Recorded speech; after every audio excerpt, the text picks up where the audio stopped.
Mummy mummy mummy બોલ ને બેટા. હા, નાસ્તો કેમ નથી બન્યો હજી સુધી? આ તમે જાણો છો ને કે ઓફિસે જવાનું રોજ મારે લેટ થાય છે આ નાસ્તાના હિસાબે. પણ નિરાતે નથી બોલી શકતો. અરે શું નિરાતે બોલું? તમને ખબર નથી પડતી કે રોજે રોજ નાસ્તો સામે તૈયાર હોવો જોઈએ? અરે પણ બે વહુ બનાવે તો છે, થોડીક તું શાંતિ રાખ. 2-5 મિનિટ હમણાં બની જશે. એ 5 મિનિટમાં શું બનશે? ચા ને ભાખરો બનશે, બાકી બીજું કંઈ નહીં બને. અને હા, અધૂરામાં પૂરું. હા, સાબુદાણાનો ખીચડો. જ્યારે જોઉં છું ત્યારે સાબુદાણાનો ખીચડો સામે આવે છે. હવે ભાવે છે તો એનો મતલબ એમ છે કે રોજે રોજ એકને એક જ વસ્તુ ખવડાવવાની. હા હા, બીજું કંઈ નવીન બનાવતા નથી આવડતું ઘરમાં કોઈને. આ સવારનો નાસ્તો સૌથી વધારે મહત્વનો હોય. દેવાંગ, બસ કર હવે. ગામ ગધેડો કરીશ કે શું? તો શું કરું બીજું? આ તમને ખબર નથી પડતી? આ તમે શિખામણ નથી આપી શકતા? અરે જો વહુઓ કરવા તૈયાર ના હોય ને તો પછી તમારે કરી નખાય. આ ઘરમાં બેઠા બેઠા રોટલા જ તોડો છો, બીજું કઈ કરતા નથી ઘરમાં. દેવાંગ, બસ કર ને હવે. કેટલું બોલીશ? એક દીકરો થઈને માં સામે આવી રીતે વાત કરે? તો કેવી રીતે વાત કરું? બોલો ને, કેવી રીતે વાત કરું? તમને કેવી રીતે વાત કરું તો ગમે કહો ને. દેવાંગ, તારા ઘરે હવે તારી બૈરી છે, ખબર છે ને તને? કુંવારો નથી તું. તો મારી બૈરીને પણ ખબર છે કે હું આ ઘરમાં છું, કુંવારો નથી હું. તો પછી પરણ્યા પછી થોડું સુધારવું પડે. પહેલેથી તું આવો જીદી છે, હવે જીદી સ્વભાવ ન ચાલે દીકરા.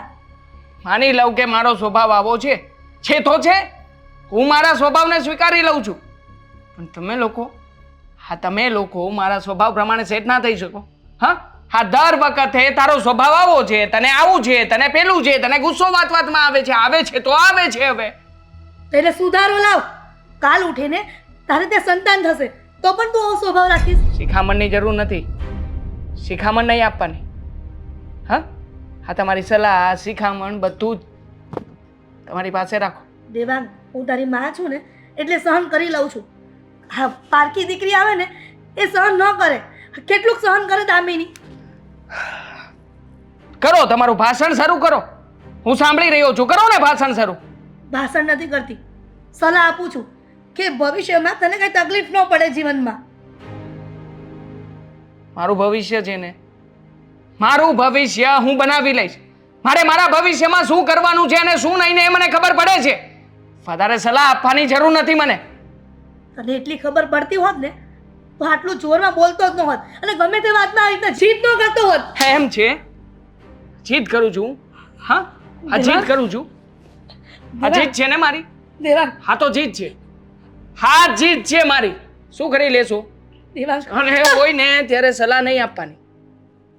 જરાય સલાહ નહીં આપવાની. દેવાંગ, નથી ગમતું મને.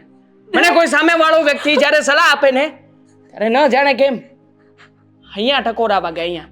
દેવાંગ, તારી અને એકવાર જો અહીંયા કઈ થાય ને તો યાદ છે ને શું થાય છે ઘરમાં? હા, આ ગઈ વખતે હાથ ઉપડ્યો હતો ને મારો ભાભી ઉપર.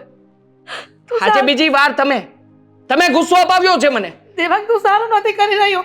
હજી કહું છું કે તું સુધરી જા દીકરા. સુધરી જાઓ? હું બગડ્યો જ છું ક્યાં કે સુધરવાનું નામ લઈ રહ્યા છો? હા, ઘરમાં જેવી રીતે હું કહું ને એવી રીતે કરવાનું. જો તાકાત ન હોય ને એવી રીતે રહેવાની તો આજે જ આ ઘર છોડીને નીકળી જાવ અહીંયાથી બધા. દેવાંગ, મારે નથી જોઈતા કોઈને. હું જીવી લઈશ મારી રીતે. મને બધી ખબર પડે છે કે આ ઘરમાં મારે કેવી રીતે રહેવાનું છે, કોની સાથે કેવી રીતે વાત કરવાની છે. ગાંડો સમજો છો ને મને? હું ગાંડો છું ને? હા, કહો ને. ના બોલો ને કે હું ગાંડો છું. બોલો. દેવાંગ, તને બોલો ને હું ગાંડો છું. બોલો. ગાંડો છું. હું ગાંડો છું. બોલો. હા, ગાંડો છું ને તમારા મતે? ગાંડો નથી હું. ગાંડો કરી નાખજો છે બધાય. જ્યારે હોય ત્યારે મારી વાત તો માનવાની જ નહીં. જેમ મનમાં આવે એવી રીતે રહેવાનું તમારે બધા, એમ ને? નહીં ચલાવી લઉં કોઈનું કંઈ પણ નહીં ચલાવી લઉં આ ઘરમાં. યાદ રાખજો. શું છે આ દેવાંગ શું કરો છો? હા, ખબર છે ને શું કરવાનું છે? દેવાંગ, અત્યારે જાઓ અને નાસ્તો બનાવો. ચા ને ભાખરા સિવાય હોવું પડે કઈ પણ. સમજ્યા ને? જાઉં છું. દેવાંગ, બટેકા પૌવા કરું છું. મને બટેકા પૌવા બહુ જ ભાવે છે. હા, બટેકા પૌવા, બીજું કઈ નહીં. જાઓ અહીંયાથી, જાઓ.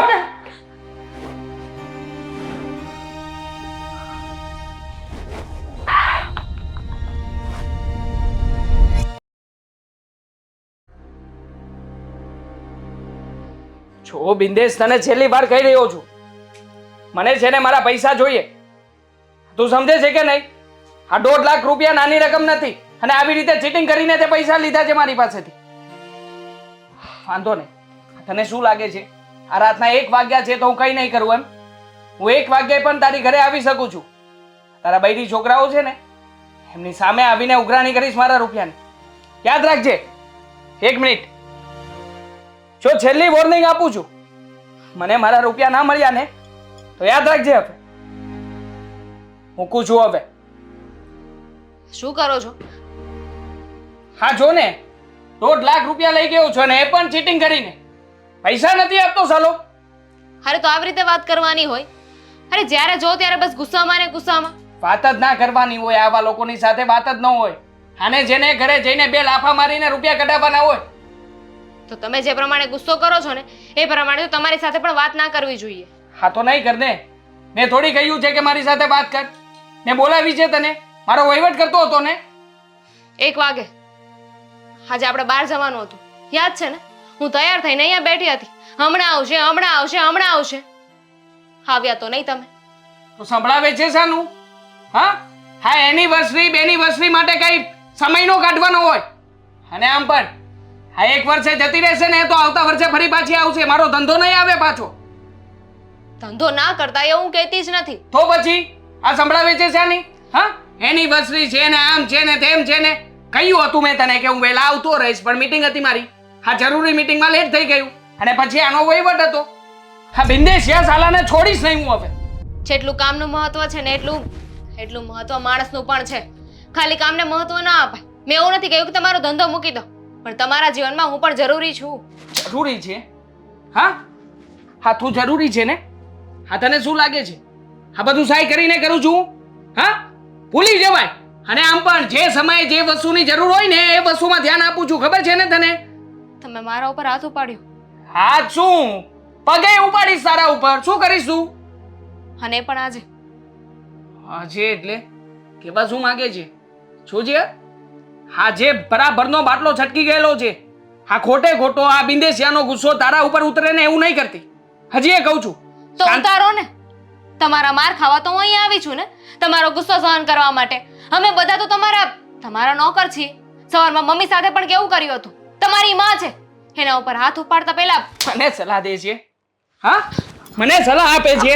તને શું લાગે છે કે તને જ ખબર પડે છે? મને કઈ ખબર નથી પડતી એમ ને? બોલ ને, એ જ કહેવા માંગે છે ને? ઓલી હરામખોર, યાદ રાખજે, આ ઘરમાં મારી સામે બોલવાનું નહીં. જે વ્યક્તિ ચૂપ હોય છે ને એનું જ ચાલે છે આ ઘરમાં.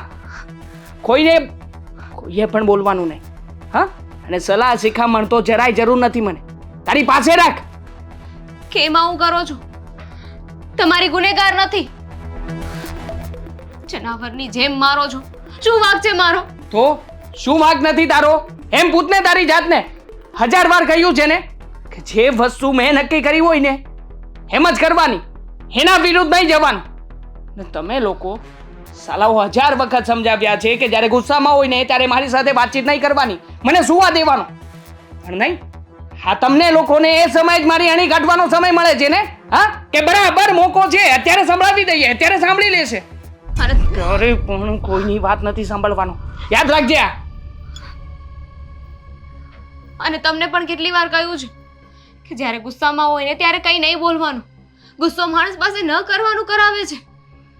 સલાહ, તારી સલાહો સાલી બંધ નહીં થાય. અને મારા ગુસ્સા ચોપ. હજી કહું છું, આજના સારા દિવસે તારા ઉપર હાથ ઉપાડવા નથી માંગતો, એટલે મહેરબાની કરીને એક પણ શબ્દ બોલતી નહીં આગળ. સારો દિવસ નખર. સારો દિવસ સમજતા હોત તો તમે આવું કર્યું જ ના હોત. તો કેવું કર્યું હોત? બોલ ને, કેવું કર્યું હોત? મારે કોઈ વાત નથી કરવી. ના બોલ ને, કેવું કર્યું હોત મેં? એ જ કેવા માંગે છે ને? આવું ના કર્યું હોત, તેવું ના કર્યું હોત. આજે તો તને જીવતી નહીં મેલો. ફટાફટનો મોકો છે કે મારી સામે બોલવાનું નહીં 1000 વખત નાક વાડ્યું છે, છતાંય તે સમજતી જ નથી ને. આજે ખેર નથી તાર. આજે તું નહીં ખાતો હું નહીં. આજે જ મારી નાખો. કોણ છે? અરે કઈ નથી. હા કઈ નથી કરતા અમે લોકો. બસ ખાલી આને સમજાવી રહ્યો તમારી ભાષામાં. હા સમજી જશે ને એટલે હબાન થઈ જશે અવાજ આવતો. તો ડાઈ વળી જ્યારે હોય ત્યારે શિખામણ શિખામણ શિખામણ. હા તારા બાપ દાદાએ વારસામાં આપી છે ને? હા કરિયાવરમાં લઈ આવી હતી ને શિખામણો? બોલતી નહીં હવે ત્યાં મને બતાવતી નહીં. જમવાનું કાઢ ચાલ. થાવું ભી ચાલ ચાલ ને જમવાનું કાઢ ચાલ ચાલ નીકળ હાલ.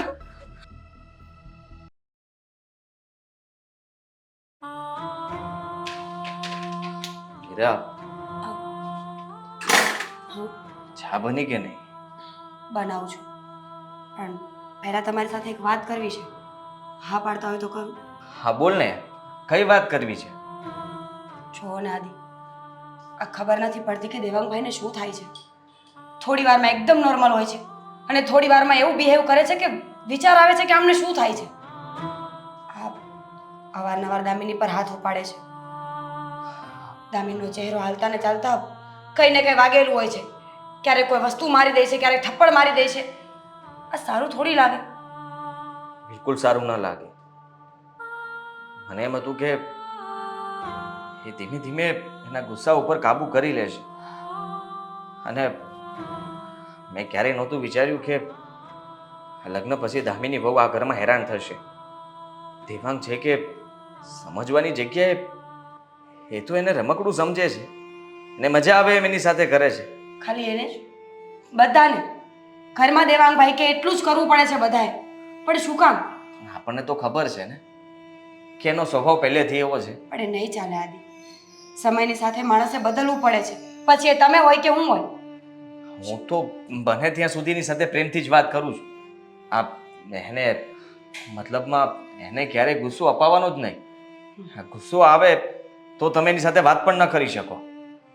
પણ એ ઘરના લોકો સમજે છે ને. બહાર ક્યારે કંઈ થશે તો ક્યારે એવું બને ને કે દેવાંગભાઈની ભૂલ હોય ને સામે કોઈ માણસ કેવા આવે તો આ તો એમના પર ચડી બેસે. કોઈને અવરાયનું લાગી જશે, મોટો ઝઘડો થશે ત્યારે શું થવાનું છે? હા ઘણીવાર થયો છે ને ઘણીવાર મારે જવું પણ પડ્યું છે. તું જ વિચાર કરને કે હવે એનું કંઈ થઈ શકે એમ નથી. સમજાવવાની રીતે આપણે એને સમજાવીએ છીએ. મમ્મી પણ એટલી વાર એને કહેતા હશે પણ એ એકનો બે નથી થતો. જ્યારે જુઓ ત્યારે ફરિયાદો લઈને આવે છે. ખબર નથી પડતી કે એને આ બીમારી છે કે છે શું. ડૉક્ટર કહે છે કે આનો કોઈ ઈલાજ નથી. આ પોતે જાતે જે કંઈ કરી શકે, બાકી આની કોઈ દવા નથી આવતી. શું કરવું એ સમજાતું નથી મને તો. એકવાર તમે વાત કરો, સમજાવો એમને. આ દામિની જતી રહેશે ને તો ક્યાંય ના નહીં રહી. હું કેવી રીતે સમજાવું? હા તને ખબર છે હું સમજાવવા જઈશ તો પણ ગુસ્સો કરશે. અરે મમ્મીને કહે ને, મમ્મી એને પ્રેમથી બેસાડીને વાત કરશે, સમજાવશે. બધાને કહ્યું છે. હું જાતે પણ ગઈ છું એમની પાસે ઘણીવાર વાત કરવા માટે તો પણ એ સમજતા જ નથી. કઈ વાત એમને મગજમાં ઘૂસેલી છે મને તો આજ સુધી એ ન સમજાયું. આ બાળક નાનું હોય ને ત્યારે આપણને બહુ સારું લાગે, કાલાવાલા કરે એટલે ગમે તે બોલવા દેવાનું. પણ એનું એ બાળક જ્યારે મોટું થઈને સામે થાય ને ત્યારે ખબર પડે કે આપણે બહુ મોટી ભૂલ કરી છે. મોટી ભૂલ? ઘણીવાર તો મને પણ એવું થાય છે કે આ લગ્ન કરાવવાની જરૂરત નહોતી એને. અને એને આ ઘરમાંથી એકવાર ધક્કા મારીને બહાર કાઢવાની જરૂર હતી. થોડો સમય બહાર રહેત ને તો ખબર પડત, એના પર બધી વીતત ને ત્યારે ખબર પડત કે ઘરના સભ્યો શું છે. સાચી વાત છે તમારી. એકવાર વીતવી તો જોઈએ જ એમને. ખબર તો પડવી જ જોઈએ કે પરિવાર વગર શું થાય છે આ દુનિયામાં લોકોનું. એકલું રહેવું કંઈ સહેલું નથી. ઘણી તકલીફો થાય છે જીવનમાં પણ એમને તો બધું બેઠું મળી ગયું ને એટલે બસ મારા જેવું કોઈ નહીં. હા મારા જેવું કોઈ નહીં. છોડને હવે એની વાત. હું એને સમજાવવાની કોશિશ કરીશ અને સમજાવીશ. અને નહીં સમજે તો રોજ આવું ને આવું ચાલશે આપણા ઘરમાં. બીજું શું કરશું કે? હવે તો દામિની બહુનું પણ આપણે જ વિચારવાનું ને. પહેલા એકનું વિચારવાનું હતું, હવે બંનેનું વિચારવાનું. અને એક વાત બીજી કે આ વાત મોટા લોકોની હોય ને ત્યાં સુધી વાંધો નથી. દેવાંગભાઈ દીવા પર પણ હાથ ઉપાડી લે છે, એને પણ મારી લે છે હાલતા ને ચાલતા. શું? હા આજ સુધી મેં તમને કહ્યું નથી પણ આજે કહી રહીશું. એટલી નાની અમથી છોકરીને પણ એ મારે તો શું સમજવાનું? અરે આ કેવો માણસ કે ભાઈ, નાના બાળક ઉપર કોઈ હાથ ઉપાડતું હશે ને જરાય વિચાર નહીં આવતો હોય. નાનું બાળક મમ્મીને પણ મૂક્યા નથી. શું? હા, દેવાંગભાઈ માટે તો બસ બધા જ રમકડા છે આ ઘરમાં. મજા આવે એના પર હાથ ઉપાડો, મજા આવે એમ બોલી દેવાનું. હવે હું એક બાકી છું, ખબર નહીં ક્યારે મારો વારો ચડી જાય. તું ચિંતા નહીં કર, હું એની સાથે વાત કરી લઉં છું અને કહી દઉં છું કે મા ઉપર હાથ ઉપાડતા પહેલા તને વિચાર ના આવ્યો? જો કદાચ દીવા વિશે એને કહીશ ને તો એ વધારે ગુસ્સે થશે અને વાત બગડશે. મમ્મીની વાત કહીને એને સંભળાવીશ ને તો કંઈ બોલશે નહીં. હા, દીવાની વાત પર તો એમ પણ કહી શકે ને કે બાળક છે, સમજાવવા માટે માર્યું હશે. પણ મમ્મીની વાત કરશો ને તો ખબર પડશે. હા, તું ચા બનાવ ફટાફટ, હું એની સાથે વાત કરું છું. હા.